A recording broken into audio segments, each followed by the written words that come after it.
Man, this billionaire dude is insane, man. This guy really knows what he's talking about. I brought you the John the Revelator sword. Hey, you'd stolen it.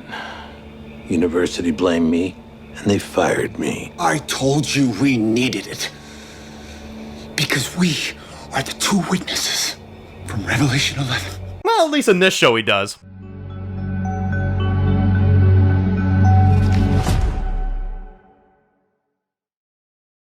Alright guys, this one's going to be doing a review today. This one's going to be doing a review for Silo. This one's going to be doing my review for the newest episode of Silo that just came out here this past week. We're going to be talking about Silo Season 3, Episode 8. So, damn, man, this show just gets better and frickin' better. It really does. Like, every episode this season, I find they're just adding more stuff to it, more intrigue, more lore, just so much stuff happening. And to be honest with you, I think this is probably the best one this season, to be honest. I think this episode was just packed with so many different things, so many different story elements.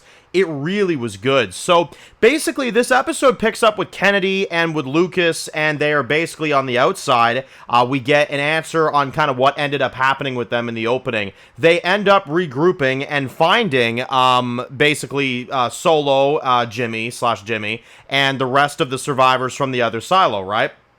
So they end up meeting up with them. Solo has like a completely different appearance. He's got like a shaved, clean shaven look and shorter hair and stuff. He trimmed the beard and he got rid of all that. And he's hanging out with, the folks that we met last season and stuff. So I liked how they tied that back into the characters that we saw last season. The girl with the bow and arrow, stuff like that. I thought that was pretty cool. We don't know necessarily who shot at either of them. We don't know where the gunfire came from specifically. But Lucas was shot, and so we get to see him in this one kind of having to recover and having to kind of, get back up on his feet. They end up helping him, which is great to see, and they make contact with Juliet and the rest of them in the normal silo, right? So, meanwhile, while they're doing that, there's some pretty interesting scenes between them where Kennedy's trying to kind of, get what he needs so that they can go back and stuff like that, because they came there to rescue them, and obviously they're going to try to do that, but it seems like they don't want them to do that necessarily, and they kind of block them off. So, I thought that was pretty interesting. And I think Kennedy's really cool. He had a pretty nice scene with, with Solo in this one. And, he kind of talked about how he's abandoned by both of his, parents and how one of them sacrificed their lives so that he could live and stuff like that. So that's why Solo's so cut off from the world and stuff like that. So I thought that was pretty awesome, honestly, the dialogue between them in this episode. I thought that was really nice, and I thought it was good for his character, especially. So, meanwhile, you have the stuff going on in the silo. You have Camille that's still talking to this generated fucking machine. You have, kind of a minor plot here with Sims where he's now locked up because he is now fully turned on the silo and everything like that. So he's locked up in a cell, and he's telling off his wife straight up. Like, he don't give a damn at this point. He is straight up insulting her to her face and saying that she's doing the wrong things and that, it's gonna, fall at some point. So, I like that Sims isn't no bullshit. He's not taking the shit anymore, and he's even standing up to his wife, who you can tell is fully fucking brainwashed at this point. Now, I really like what they did in this one with Juliet and with Bernard, and I like the scene that they share with each other when, Bernard's like, what? And Juliet's kind of like, I can't stand the fact that I'm starting to like you. Like, I can't stand the fact that you're actually starting to prove yourself. And it's true, I've been saying this the entire time. I can't get over the fact that Bernard is actually helping us now. It's such a just crazy thing that's going on, but he's coming through, and he's genuinely helping out. So, meanwhile, you've got that, and again, Bernard is genuinely starting to become an ally, which I gotta say I respect. But you've also got Knox in this one that goes to his dad in mechanics, and basically tries to get him to help, and then he's, not really, doing anything either. Meanwhile, you have Billings that does go through with arresting the guy that he was suspecting, so we got that going on as well. That was a really crazy sequence for Billings. I thought that was really cool, and kind of put that case to rest, which obviously he accused Knox of last episode, but they eventually found the guy, which I thought was pretty cool. There's a cool scene with Shirley and Juliet in this one too, where she kind of figures out that she's pregnant, and she's like, "Is it Knox's kid?" And she's like, "Yes, it's his kid." So I thought that was kind of a nice scene as well too between the two of them. She finds out about that, and well, the main big plot, I'd say, of this episode is the actual DC slash, Daniel and Helen plot. So basically, in the past, we get to see them, they were taken to the silos where the silos were being built last episode. And in this one, the billionaire dude, the guy that was in Dexter, I know him well from Dexter. This dude basically sits them down at this dinner. You have Helen that, is not really for this. Daniel that's kind of intrigued, but they're not really sure what's going on, and he talks about how, Iran could strike, and, they're building the silos just in case of a World War III type of occurrence, and, this guy says, he's like, I mean, I'm a frickin', trillionaire, I can build these silos and pay all these people to build these silos, and, all that stuff, and, I gotta say, the topics in this show, with all that stuff, I'm like, wow, these writers are really ballsy for writing all those plots in there.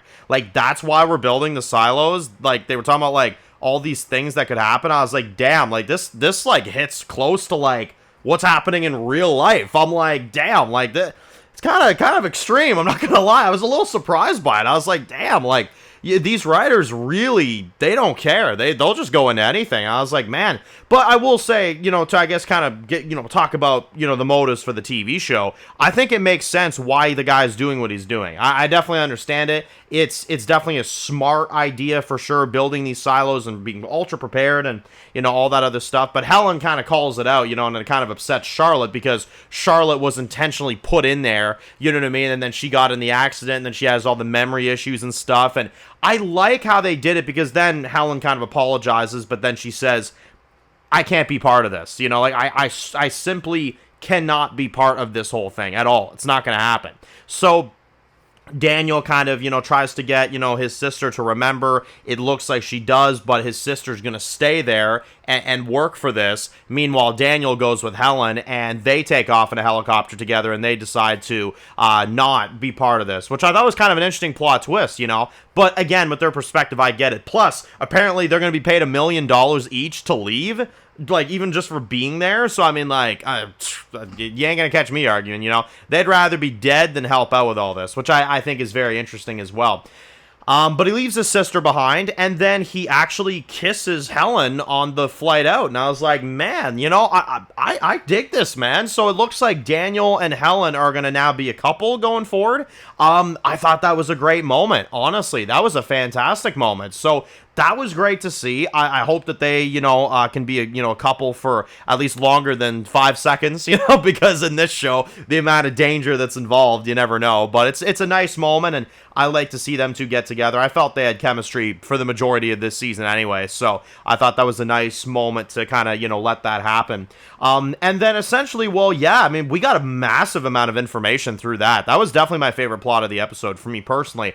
And I like how he's making the sister remember, and then it cuts back to Juliet remembering what she said and all that stuff when she was the sheriff and all that. I'm like, man, that's sick the way they're tying in the two plots, and that's why this has been my favorite season so far, and obviously we'll see how the last 2 episodes pair out here, but I love that the two storylines and the two timelines are, they connect so nicely, you know what I mean? It feels like it's all part of the same thing. Well, it is part of the same thing, but you know what I mean? They're setting up the silos, and they're trying to build that up. Meanwhile, we're in the silos dealing with the, all the bullshit and the nonsense that's going on. It's really cool the way they're telling this. And then, while the episode ends on a bit of a cliffhanger, Juliet ends up getting found by the soldiers, and they end up locking her up. Camille puts her in there. And then, of course, she's thrown into a cell. And who is her cellmate at the very end? Fucking Sims. So now we have Juliet and Sims locked up in the jail, which I was like, man, I'm kind of down for this duo. I'm not going to lie. I feel like them two are going to raise some hell if they get out of there, which, of course, they're going to get out of there, but it's going to be exciting to see how it happens. And then Bernard kind of finds out what happened to Juliet, and he looks like he's ready to go. And I was like, are we going to get fucking Bernard saving Sims and Juliet?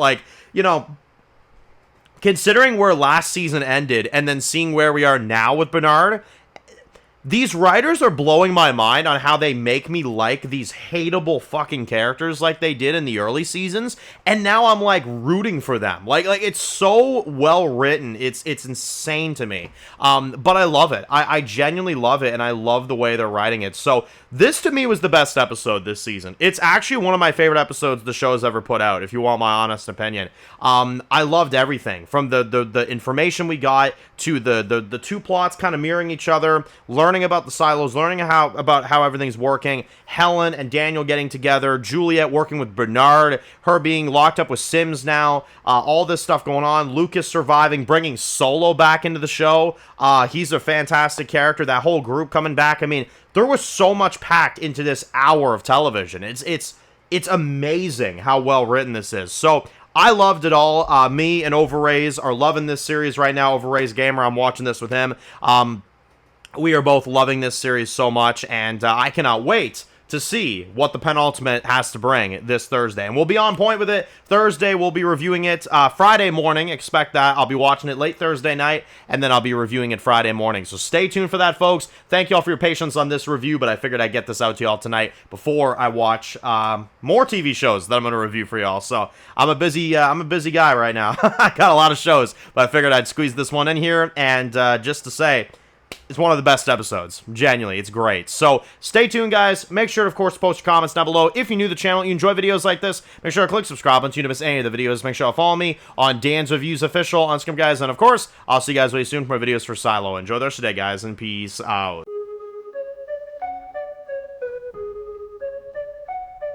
Born in the dark alleys, city of concrete. Dan's reviews blowing up, never taste defeat. Walking Dead dissected every plot twist. Beat world gone mad, TV junkies hit a treat. Typing up scripts, marathon through the night. His opinions hit harder than a straight fight scene. Every episode, brain sharper than a knife. He's the beacon of critique, shedding TV light.